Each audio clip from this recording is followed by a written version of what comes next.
He's the Hall of Famer, Clippers consultant, and 14-time All-Star Jerry West back on the program. Number 2 pick overall. How did you get the phone call to tell you you'd been drafted by the Lakers? Do you remember? I didn't get a phone call.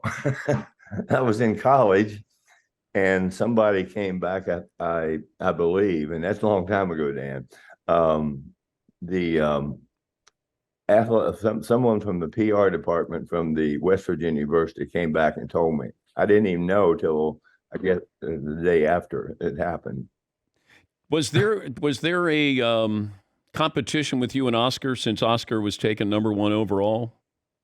Well, I'd like to think there was. When I first started in the league, he was so much advanced, more advanced than me, and I think that by playing in the Olympic Games together, it probably showed me that I had a way to go in terms to maybe get to where I could be considered maybe his equal or even as good as him. But his route there was a lot different, and he played he's from Indianapolis. He played there. He had a lot of great competition. So I didn't see that kind of competition, certainly not in college. And he's still one of the players I most admire most from my time during the NBA. I want you to be the GM of the Angels. What would you do with Shohei Ohtani if you were running the Angels, of trying to keep him or trade him at the trade deadline? Oh my goodness, that's an incredible question. One of the things, Dan, I pay attention to all sports, and every once in a while, one of these iconic players comes into any sport, and you're actually enthralled by him. With him, he's one of the most unique players that I think I've ever seen in baseball from this perspective. Go out and pitch, bat, and I wonder if he would just take one side of the game and really concentrate on that. What would he really be? But my goodness, he's just an amazing. He's probably the most interesting player in the baseball for me. And I'm not a huge baseball fan until we get to World Series time. Mm-hmm. But what do you do as a GM? Can you go talk to him or his agent? Just say, "Help me understand here. Do you want to stay? What kind of money are we talking about? If not, then I gotta trade you." Well, I think that's a great question again, Dan. The last part of it, which I was going to answer, he's such a draw, Dan. You can't measure what he does for a team. In New York, people come to see the Yankees. I mean, they're like the Dodgers. Their name is going to be there forever. But with him, my goodness, I would think the way he attracts people, all kinds of people, and the closeness that fans feel to him. He's one of those unique players. I would have a difficult time letting him go. Very difficult time. And I would do anything in my power to keep him, simply because if you look at Los Angeles and particularly New York also, the diversity in the population, people from, everywhere. He's a melting pot. Both cities are for people who have immigrated this country and established themselves. So you I would keep keep. Yeah. Absolutely. Yeah. But if you know that he wants to test the market, then he's going to put you in a really delicate situation, because you might end up losing him and not have anything to show for it. Well, that's the other side of the equation. Dan, I think it's really important in regards to what you're doing when you run a team. Establish close personal relationships with these people. Make sure they know how much you care about them and want them. There isn't something like a block there. He's Japanese at heart, and if you listen to him talk, you don't know you don't even know what he's even thinking sometimes. Yeah. He's so well coached in everything he does. But oh my gosh, that would be the first thing. And you need honesty. And today, difficult to find among agents and players, I think. Talking to Jerry West, the Hall of Famer, what piece of advice would you give Victor Wembanyama after watching him play?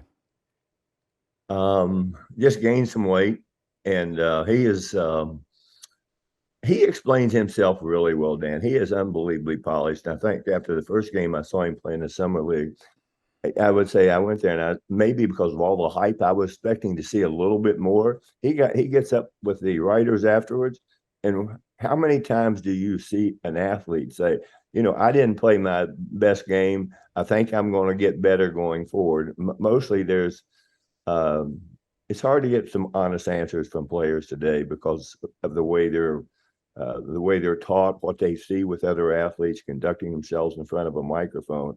But got up and he said, I'm going to get better going forward. Um, he's fun.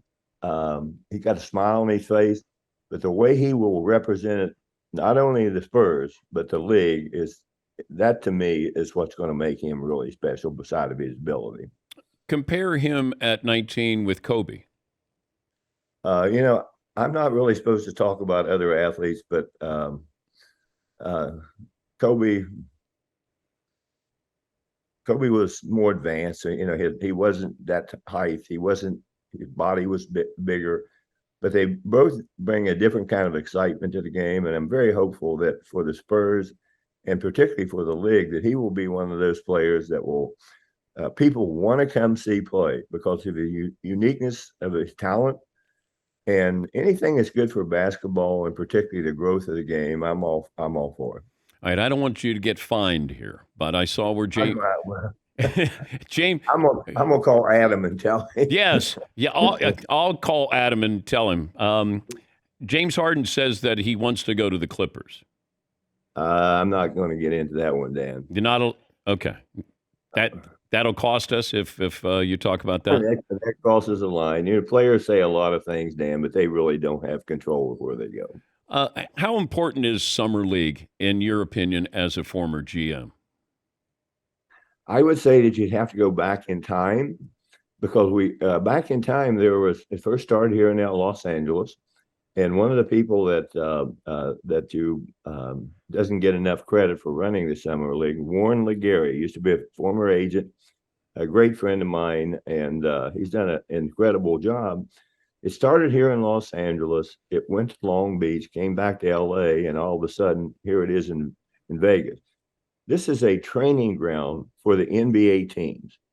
You have all these young coaches today, and certainly we're always looking for new coaches who can come in and breach the gap. When at one time coaches were recycled so much, Dan, and I think after a second time, at least, I would look at it and say there's something wrong here. Let's get some of these new young coaches a chance. And there's some great coaches in our league, and there's been great coaches in the past. And secondly, it's a training ground for the officials. It's just amazing how all encompassing this is, how it helps other teams, how it helps the NBA. Last but not least, who would ever have thought that we would have two sellouts in a big building to watch these kids play? It is popular. You go to Vegas, there's two, it's the ideal venue. There's a gym where the ladies play, and a gym where bigger gym where the men play. And it's just amazing what I've seen the league accomplish over these terms of time. But they're involved, and it's also, last but not least, people who want to see these young, very hyped players. They get a chance to watch every one of their games on TV. No one would ever seen that before, and it's been tremendous. Would the game be better if we took out the 3-point line? Well, Dan, I think in 1988, I'm going to give you a background. I believe in 1988, the Lakers won the championship that year. And I don't want to completely mess this up, but it's been a long time ago. I think we shot like 280 free throws and 3-point shots in the course of a game during the regular season. A few more in the playoff. But that team was one of those unique teams that you don't see assembled together. It's just hard to do it today with so many different teams selecting every time in the draft. And if you can get a team that has really a unique talent set, there wouldn't be a lot. It wouldn't be the emphasis on the game. to shoot all of these threes. I think sometimes, Dan, it just gets to the point where I'm a, I'm a kind of elitist when it comes, not an elitist, I'm a purist when it comes to watching teams play. I get very excited to watch, again, these rookies, but it gets to the point where passing, which is one of the most beautiful parts of basketball, it is not there anymore. You can get a 3-on-1 break. The guy with the ball, he always goes to the basket.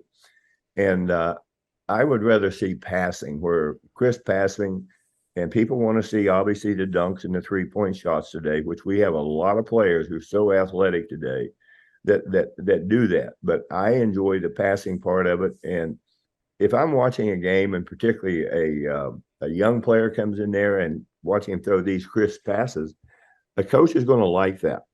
But the game has changed, and it will change even more. I would say, do you think we're ever going to have a 4-point shot? Who knows? Yeah. I would hope they would keep it where it is. But back to the 288 free throws. A team will do that in, a 3-point shot. A team will do that maybe in 6 games now. Yeah. So it's part of their repertoire. We're seeing people that work on their shooting so much. I mean, you see kids 6'8", 6'9", 7 feet shooting out there. I would prefer, as I say, just a little bit more game where the coaches have some control to try to make their team more competitive. Bad shots will cost you 2 points at least on the other end today. Who's in your starting 5? You, and then who else is in the backcourt with you? Who's your big man? In 1970. No, right now. If looking back, who's in the backcourt with you? Oh my gosh, Dan, it would be. I wouldn't put my name in that era. I would have loved to have played in this era with everything. No, but you got your all-time team. My all-time you can team. take whoever you want. Well, there's 3 players that would be on there right away. Okay, Yeah. One of them presently playing, LeBron James, Kobe Bryant, Michael Jordan. I would take those 3 players because the uniqueness of the game today is because it's almost a positionless league. Those 3 players would fit in incredibly beautifully. All of them could play probably 3 positions, and they have. But the greatness of them as players drives other people. They're the people that get it done when it counts most. And the rest of them, I could probably do 10, but I'm not going to go there. Well, who's your big man? Who's your big man? I'm not going there. There's so many. There's so many of them. I mean, there's so many of them. My goodness, you go back to when I played, and again, Dan, that's a long time ago. You had 3 players: Chamberlain, Russell, Abdul-Jabbar, Hakeem Olajuwon, Bill Walton when he wasn't hurt. Yeah. And I'm going to miss someone, and I do apologize to the others that I forgot, but didn't suspect you were going to ask me that question. Do you care where you're ranked in basketball history? We see like the top 10, and Steph Curry might eventually be a top 10 player of all time, or Kevin Durant. Do you care? No, Dan, I don't live in the past. I've been one of those people that fortunate enough that I guess my ego is not big enough to even care about that stuff. I was just happy that that I had a chance to play when the league was growing, when it was like a like a high school game when you went in the gymnasium. Some of the incredibly funny stories that happened when you traveled in. You traveled and coached with two 7-footers on our team. to even watch them try to sleep on planes. Some guys can just go right to sleep. And one of my fondest memories of one of those, Leroy Ellis, a late Leroy Ellis, he would get on a plane. He was asleep before the plane went off, before it took off, and he was asleep when it landed. But he always had this gigantic blanket over his head. I have no idea how he ever did that. How did Wilt get on these planes? Well, as I say, you got on it some way, somehow. And players were very resilient there, and there was no money in the league. And you did really play because you liked the competition. I think for all of us who played during that era, a lot of players who, and there's not a lot of players still living from that era. Knock on wood, I'm still standing, so to speak. Um, a few of them very envious and jealous of the salaries that players are making today. That has never bothered me one bit. I just feel fortunate that I had a chance to play, and people thought I was pretty good, I guess, when you get named to one of the top 75 players. Yeah. And it's just been an unbelievable journey for me, so to speak, to come from a real small place, play at West Virginia, my home state, which I still love today, and to play for one team. And it wasn't a team of my choice. I was drafted. Yeah. And you had no rights to go anywhere else other than wear that uniform unless they wanted to get rid of you. There's no equality for players then, that's for sure. Did I ever tell you the story? You guys came into Cincinnati and the Royals beat you, and I got your autograph, and I got Bill Sharman. I got everybody but Wilt. And Wilt sat in the first seat on the bus, and after the game, I saw him there. He didn't sign my autograph. I walked on the bus. I took one step up, and I said, Mr. Chamberlain, would you sign my autograph?